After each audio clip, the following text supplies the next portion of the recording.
Hi, my name is Millie, and 2 months after I turned 19, I got married, and now I am 23. My 4th wedding anniversary is coming up next week, and I figured I might as well talk about it finally. I have probably got hundreds of questions over the past 5 years talking about my marriage and relationship, so I figured an interesting way to discuss it would be to talk about 4 things I've learned in the past 4 years. So if you've ever wanted to ask me a question about my marriage and I don't talk about it in this video, drop it in the comments and I will probably try and answer it. Also, before I get into the actual video, I know this background is kind of ugly. I keep trying to figure out something. I haven't figured it out yet. I want to use this plain wall to film as my background and like put some stuff up there. But I can't put my camera on here because the lighting is really bad. So if you think my background is ugly, I agree. I'm trying to sort something out before next year when I plan to start filming 2 videos a week, but I haven't got around to it yet. So this is what we're working with for now, but that is not important right now or unrelated to my marriage. So let's get into the actual video. I also get a question a lot on Chinese social media that is, how did you get married at 19? Because the legal age of marriage in China is older than in a lot of countries.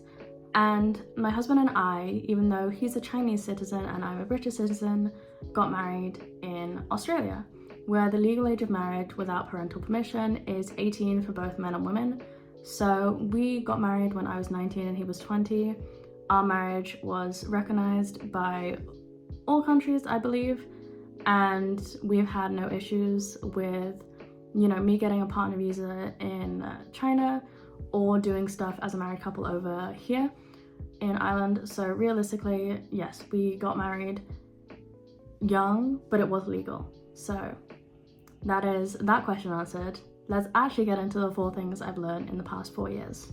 The number 1 thing I've learned is that there will be compromise. You are 2 entirely separate people who decided to make a life together, and in making that life together, you also bring in the years of life you've had before you met your partner. I was born in a small town in the northwest of England where there are less than 10,000 people. I could walk to a cow field. I met, the same people I met in primary school came through high school with me, and everybody kind of knew everyone. I was also raised by my parents, obviously, but they also passed on their beliefs and values onto me, which parents do. But my husband was raised in a city in China, which is absolutely massive. The first time I went, I was very much overwhelmed by just how ginormous it is, and he was obviously also raised by his parents who passed on their cultural values. When you marry someone, even someone from a different city in the same country, you will likely have different beliefs, different cultural practices, different values, and you have to find a way to combine those in a marriage. I think it's also really good to sort out the main things about cultural values and holidays you celebrate and things like that before you have children, so you can kind of deal with it before, instead of getting to your first Christmas or something and then wondering whose family you're going to spend Christmas with. Luckily for us, my in-laws don't celebrate Christmas, my parents do, so obviously Christmas is my holiday thing. And not even talking about, big things like religious beliefs or culture and holidays and stuff like that. There will be small issues where you will have to find compromise. And it might annoy you at times, but if you want a long-lasting marriage or a happy marriage, there will be some things you kind of have to deal with. Ireland wasn't my first choice for where we live, but I want children earlier, and living in Ireland gives us the opportunity to do that. So I went along with moving here. I'm gonna be honest, I have really enjoyed it so far, so it was a good thing to do. But smaller stuff like what we have for dinner or where we're gonna go on a date or how often we go on dates, you will have to compromise on things like this as well. And I find over the years it gets easier to meet a middle ground because you kind of grow together and create things that make sense for you guys. The first example I can think of where we've kind of come to a compromise over the years is the kind of food we eat. When we first moved in together, my husband would basically only eat Chinese food, and now it has been 4 years, and he is definitely more open to other cuisines and other things to eat, so I don't have to constantly spend time trying to find new Chinese recipes. I can cook other things that are easier for me to cook and, you know, kind of taste like home for me as somebody who's also been living away from home. So, you know, over the years we've kind of come to a compromise of, you know, we have some Chinese food, some non-Chinese food, and it just makes life easier. So in marriage there will be compromise, but over the years it gets easier because you can choose to grow together and you will become more alike over the years. The second thing I have learned is that you need to make time for each other.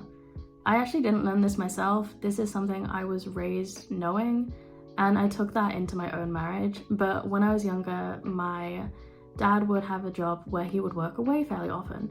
But when he came back, and especially as I got older and he worked closer to home more often, my parents would go on solo dates without me and my brother fairly often. Probably a couple times a month if I have to think back. It's been a while since I've lived with my parents, but they do spend time together. Like even now, after how many years of marriage? They got married before I was born, so it's been a while, but I have seen them spend time together and always made an example of this is a happy marriage, this is a good marriage, and this is what we do. It was never explicitly told to me, like, oh, you know, if you want a good marriage, you should do this and you should do that. But I saw them have a happy marriage and what a good example of a happy relationship is, and I was like, cool, I'm gonna do that. Even like in small moments when my dad would come home from work, me and my brother would kind of like leave them alone for a bit, so they'd have like time to reconnect and decompress and be husband and wife, and then me and my brother could come and see our dad after he got back from work. Obviously me and my husband don't have kids, so we don't do that, but we always, when he comes home from work, I'm always the first to say hello. We talk for a bit, see what he's been up to, talk about my day, and spend time together in that sense. We also go on dates a couple of times a month. This week we are going out this weekend for a early anniversary date because our anniversary is on a Monday and obviously he's at work. But, you know, just spending time together and spending time connecting away from the monotony of good morning, breakfast, work, home, hello, dinner, bed. Like, just making time to connect and discuss things and spend time together is always good. And I really like that, especially because I've talked about how I want to have children in the future, and I've seen my parents' example of like reconnecting after my dad comes home and always making time for each other even when you have kids. So that's definitely something I want to implement many years down the line. One thing I've learned that is maybe more to do with being married at 19 and also being in an interracial marriage is that people are always going to have opinions, especially online if you post stuff about your life on the internet. I have a fairly decent following on TikTok, I guess. I have about 100,000 followers on there, and over the years I have posted about my relationship and my marriage. And there's kind of two crowds of people who have negative opinions. And one is people who are angry about the fact I got married young. And there's also people who are angry about the fact that I married someone who is of a different race. The first group of people usually are people who just believe that marriage is just not good, or they don't believe it's a goal for women to have and it's not okay to want to be married. A lot of people will say that like, oh, you know, if you dream of marriage, you are being oppressed, you are in a bad position, whatever. And whilst I understand historically there are reasons to have these beliefs, I think, you know, in a modern age, there are women who want to get married, and that's okay. I think it's okay. I am somebody who wanted to get married to my husband. We got married and that was it. But I think if people dream of marriage, that's okay. Like, marriage isn't a bad thing. Obviously, it shouldn't be your only goal in life. I have other goals that I've talked about many times before, you know, having a family, publishing a book, publishing a cookbook, opening my own small business, like creating handmade items and stuff. These are all goals I have, but why can't a happy marriage also be one of those things? There are also people who hate the fact that I am a white woman, I am British, whatever, and then I marry someone who isn't. Obviously, if you follow my accounts, you'll know, or if you looked at my name, you'll know my husband is Chinese. And I genuinely do not care about these people. I think their opinions are awful. I don't care about them.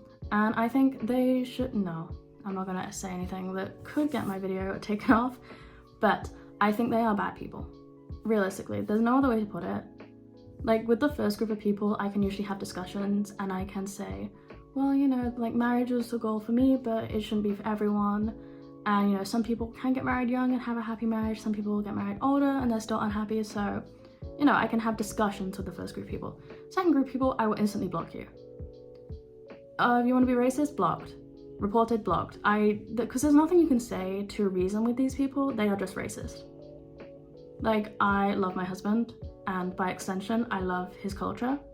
I love his family. I love the country he's from, and everything I learned about China. I love it. Like, honestly, you guys know, you've seen my videos where I've been to China. It might be my favorite place in the world. I haven't been back since last year, and we're probably not going until like late 2025, and I'm very upset about it, but it has to be done. But yeah, I will never interact with that first group of people because they are racist, and you cannot compromise with a racist. So blocked, whatever. But yes, people will always have opinions. It is up to you whether you listen to them or you just block them. That's my favorite way of dealing with it, but you know, if you want to waste your time and energy, go right ahead. Finally, the fourth thing that I learned about marriage in the past 4 years is that marriage shouldn't be hard. I see a lot of people who got married young especially who will say, you know, marriage is the hardest thing, like the first year of marriage was the hardest ever. And I don't think marriage should be that way. I obviously have had moments in my marriage where things have been, you know, hard or frustrating, but it's never because of my marriage. Things have been difficult maybe because we've had visa issues or work issues, or, you know, our cat got ill. And, you know, moving to Ireland and everything that is involved with life, these things are difficult. Dealing with these things is hard. Being married makes it easier. It should, at least. It does for me. But, you know, like I said, I was born in the UK, I moved to Australia, and now I've moved to Ireland. These things on my own would be difficult. Having my husband by my side to help me every step of the way has made everything so much easier. I could not have done it without him, and honestly, I could say that about most things in my life. If your marriage is hard, you have to look at why. Is it because you and the person you married are not compatible? Or is it because outside things are difficult and you're allowing it to impact your marriage? When my husband is stressed because he works in a high stress environment and he is somebody who can get stressed, you know, as most people do. When he is stressed, he's like, baby, I'm a bit stressed. I'm just gonna take like 15 minutes to decompress. I don't wanna take it out on you. I'll go. That's something he's definitely learned to do, because early in our marriage, if he got stressed, he'd kind of act a little short with me sometimes, and then I'd get hurt. And because I'm not very good at dealing with being hurt, I'd take it back out on him, and then we'd get annoyed at each other. And then we'd just kind of be like, that was silly, wasn't it? Yeah, it was kind of silly. Let's not do that. And we've definitely kind of mellowed out over the years. We're just like, okay, you annoyed? All right, I'll see you in like 15 minutes. Let me know if you want a drink or something. Like, I don't know. It's definitely something that you have to learn as the years go by and you spend your life with a person. But marriage shouldn't be hard. You will grow together, you will change, and you will experience thousands of new things every day, and you will be able to share it with the person that you love. So I don't want to make this video like pro-marriage, for marriage, whatever. I am just somebody who has a experience and wants to share it with the world. It has been, yeah, like I said, 4 years on Monday. Not when you're watching this. When you're watching this, my anniversary has already gone because I need to film stuff in advance. But I just think that marriage is kind of cool sometimes. And I really enjoy just being married and being able to share my life and plan for the future with somebody that means everything to me, realistically. And I don't know, I like talking about my husband on the internet. I think he's great. Like, he's not big on cameras or social media or whatever, so we never really film videos together. Except for when I vlog. When I vlog, he's always there, but he's not in front of the camera. But I just like talking about my husband. I think he's really cool. I just think he's a great guy. My mum said he was glorious, and I was like, you are so right. But yeah, I just wanted to take an opportunity to like say nice stuff about my marriage for our anniversary. And yeah, I probably won't talk too much about marriage in the future because, like, unless people ask me specific questions, in which case I might, but I don't know, marriage is a huge part of my life and I just wanted to talk about it for a little bit. But if you did enjoy this video or you have any future questions, please do let me know in the comments below. And if you don't, then stick around and I will see you next week with a new video. Bye bye for now.